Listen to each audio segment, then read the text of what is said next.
It's Rubilia's body. What did she do to herself?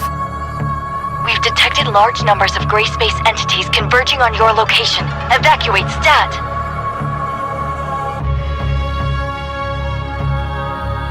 Understood.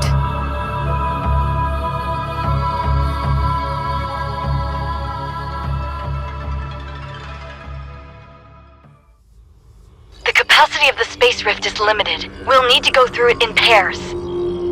Tianlong, take her back. Yeah, be careful.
Are you hurt?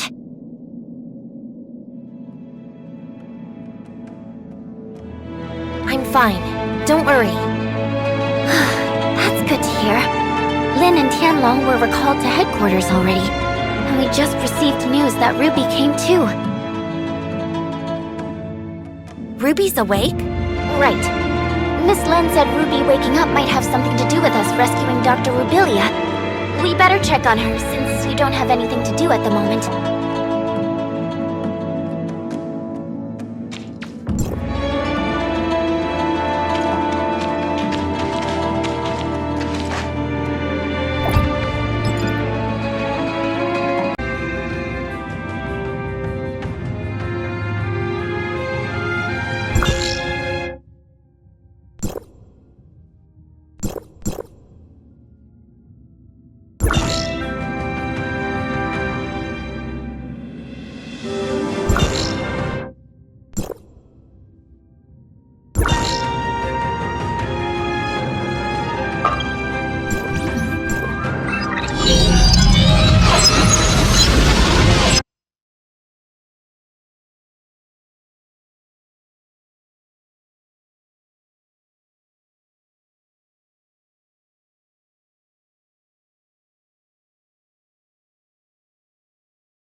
remember, in my dreams, there's a red eye in the sky. A red eye? The eye stared at us. I was so scared, so I ran away with Spark. I followed Spark and ran. Night fell and then... I don't remember what happened. All I remember is that it was dark and cold. Don't be afraid, Ruby. We're here. You're back, Executor. Miss Lynn, how is Ruby? Lyra said that Ruby woke up from a nightmare, but before she did, she mumbled the name Innis. Inners? Innis was the name of the second city built by Meroria to house its increasing population. It's located northwest of Meroria and extends all the way from an underground cave to the bottom of the sea. But Ruby has never been to that underwater city. I don't know how she knew about it. Besides, Ruby is yet to be able to accurately debrief us on what she saw in her dream. She does not even remember ever mentioning the name Innis. I mean, she was just woken up and is not completely... Lynn, are you going away again? We'll be back soon. I promise.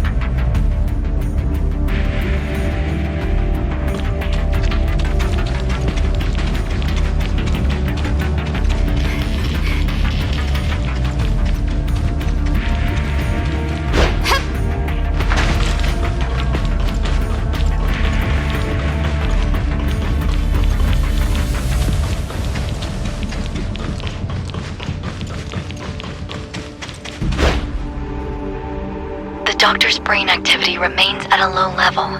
We've attempted to apply different amounts of weak electrical stimulation without success. Dr. Clive suggests that we transfer Dr. Abilia to the listener testing ground for in-depth studies, but I feel that's... We cannot treat Rubilia as one of them. We'll discuss this later. Tianlong, did you say Dr. Rubilia was found inside an abyssint? More accurately, it's from inside the abyssint's brain. I'm not sure whether the abyssint evolved from Rubilia, or if she shared a kind of symbiotic relationship with it. The Crystamax implant caused changes in her, which made common low-level gray space entities see her as one of them. However, we have no way of knowing if this also works on higher-level abyssins and what the end stage of this evolution would be. Sadly, the doctor is unable to communicate with us. But judging by Ruby's dreams, and how she mentioned Innis, the doctor must have important things to tell us. Ruby said she saw a glowing red eye in her dreams. I wonder if she's talking about that alien ruin in the abyss. It does resemble an eye in a glance. But Ruby has never been to the confounding abyss and seen the ruins. Maybe Ruby and Rubilia share a special bond that links their senses or consciousness. Ruby's dream may be a projection of Rubilia's dreams. I agree with Lynn. It also matches the data we found in the lab. The gray space entities share a hive consciousness. Rubilia and Ruby, and even that puppet singer, are all part of the same colony. Right, that makes sense. The message Rubilia left in the abyss also clearly states that she's been affected by the voices in her head. That voice may come from a higher class abyssint. But these are all hypotheses. We'll have to wait for Dr. Rubilia to regain her consciousness to be sure. Before that, she could only relay information to us via her shared consciousness with Ruby. Everyone, everything that has happened today is on a need-to-know basis. We cannot reveal Dr. Rubilia and Ruby's identities to the denizens of Meroria. Lyra, you and Dr. Clive must find a way to wake Dr. Rubilia up ASAP. In the meantime, the facility must remain secure. And about Ruby. Lynn, you'll be responsible for her. Please take care of her. Yes, sir. As for Innis, we still don't know what Rubilia was trying to say. But if she has really become a part of Abyssint's hive consciousness, then she holds much information that is vital to us. I will have Innis's security level raised. Even though there is currently no gray space entity activity there, Meroria must still be prepared.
bothering you, Shirley?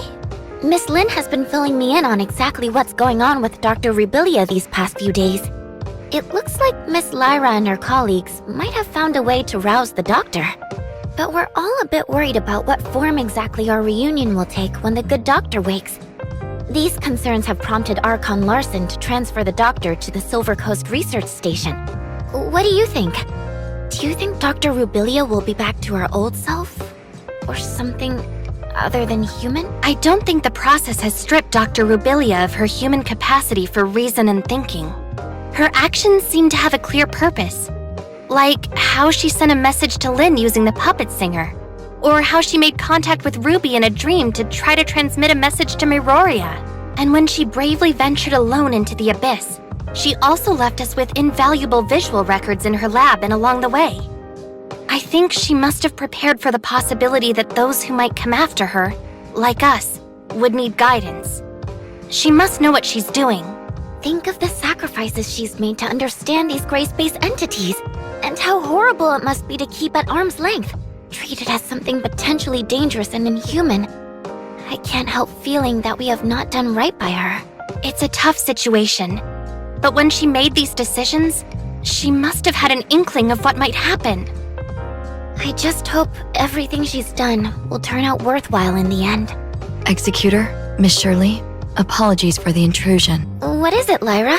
I just picked up a message from the Silver Coast Research Station. Dr. Rubilia has awoken and revealed some very important information for all of us. Lin is already on her way there, and I wanted to ask you to come with me to help assess the situation. Understood. We'll leave at once.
The doctor was only able to rouse herself briefly, which allowed for a short interaction with us. Then she returned to her isolation pod. She released some kind of black fog that has obscured all our attempts to observe what's going on inside the pod. Subsequent attempts at communication have met with no reply. I see. And so what did she tell you? She said that large numbers of gray space entities have been summoned by the Hive Mother and are heading for the deep ocean near Innis, where there are some things they are very interested in. What's this Hive Mother? A gray space entity that's higher up the chain of command? I'm afraid a definitive answer may require the doctor's input. Our main concern right now lies in Innis. The doctor has already warned us numerous times that the Second City is in extreme danger. That is, if we are to trust her words. Archon Larson has already put patrols near Innis on high alert. But recently, we haven't received any reports of a gray space entity intrusion, which is perhaps even more disconcerting than if we had. It's possible the gray space entities have found a way to cloak their arrival via an as yet undetected method. My next question would be, what exactly is attracting them to the area? Director Ava, did Rubilia say anything more detailed in regard to Ines? No, and I'm afraid she did not appear to be in the best state of mind.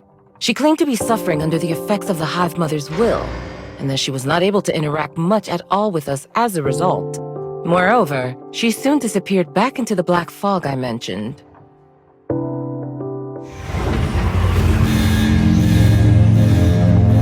Stasis chamber data anomaly. Miss Lin, the doctors...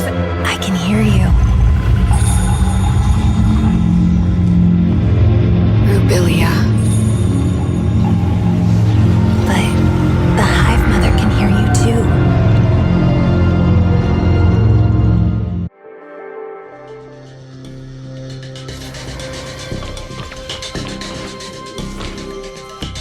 Where is the Hive Mother?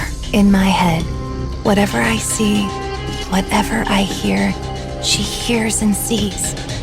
And I can't escape her, even in this pod. She can sense your surroundings somehow? Using your eyes? Any gray space entity can become the eyes and ears of the Hive Mother if she so chooses.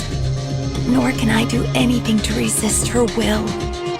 I know that when she looks at me, she can see whatever I see. Right now, when the bulk of her attention is still focused on the Ines artifact under the sea, I can maybe conceal a little bit of what I'm thinking from her. But I'm not sure how long that will last. What is this artifact under the sea that Ines possesses? I don't know. I can't fully comprehend the will of the Hive Mother. All I know is she's calling me, and the call is getting stronger and stronger. Release her? The Hive Mother herself is currently imprisoned within a cage of black stone. But the power of the cage is gradually weakening. And when finally that cage is broken, the Hive... A cage of black stone? Could it be deep under the sea at Ines? I can't get any kind of accurate sense of the Hive Mother's current location. Perhaps there is a pocket of abnormal space, like the confounding abyss near Ines. It's difficult to imagine what kind of person could have the power to cage the Hive Mother. I don't know much about that. I have no access to the minds of those powerful abyssins. But as for the inferior, younger gray space entities, they do not have the ancient memories of the Hive Mother, nor seek to continue her ancient grievances.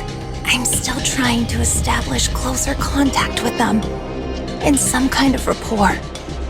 But I feel like the... Rubilia? The stasis chamber's readout has returned to normal. Her consciousness is fading. Listen carefully. She is keeping a close eye on me. I have to retreat back into the fog. She can use all my senses for her own purposes. Only the fog blocks her vision. Ines, you have to stop her.